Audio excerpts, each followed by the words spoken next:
We all know that Sherlock Holmes was based on Doyle's mentor, Dr. Bell. What amazed me was to discover the real people who were doing the work that Sherlock Holmes was allegedly doing, and to find out that in the 1880s and 90s, they were actually aware of these stories, were excited by them, and were commenting on them. Dr. Lacassagne, Dr. Alexandre Lacassagne, who's the hero of my book, was the foremost forensic investigator of his time. He was a great innovator, and he liked the Sherlock Holmes stories. So much so that he had one of his graduate students write a thesis on the subject. They said, first of all, they enjoyed the Holmes stories. They enjoyed the fact that he understood the value of maintaining the integrity of a crime scene. They did that. They enjoyed the fact that he believed that footprints were important. They did that. But then things began to fall apart. For example, Holmes had no real interest in autopsies.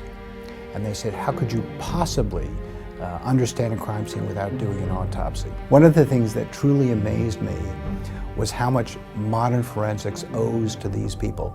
And there was a group of pioneers, Lacassagne and his colleagues in the 1880s and 90s, who really developed much of what people know today. Before these people, the typical investigation involved rounding up the usual suspects, pressuring them until one of them confessed, rightly or wrongly, sometimes using torture, and putting them away. Lacassagne and his colleagues realized that you needed the evidence to speak. They were the ones to understand that death is not necessarily an end point, but a pivot point. After death, the body ceases to be a living entity and it starts becoming an ecosystem off of which bacteria and bugs and flies and other creatures feed. And these creatures populate the body on a timetable, and you could work backwards to the time of death. They figured out blood splash analysis, in which the pattern of where the blood splashed and the shape of the droplets indicates where the original attack took place. Lacassagne himself figured out ways to match a bullet to a gun. This is still being done. Now the FBI has a database of tens of thousands of different bullets and guns that people match to. You know, I think people should know who Lacassagne was, and Bertillon, and Brodel, and Benedict, and all these people.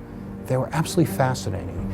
And there was this tremendous period, a flowering of science, that in a way was obliterated by World War I. And these people and the drama they took part in almost got lost. So I think for American readers, I wanted to bring that back.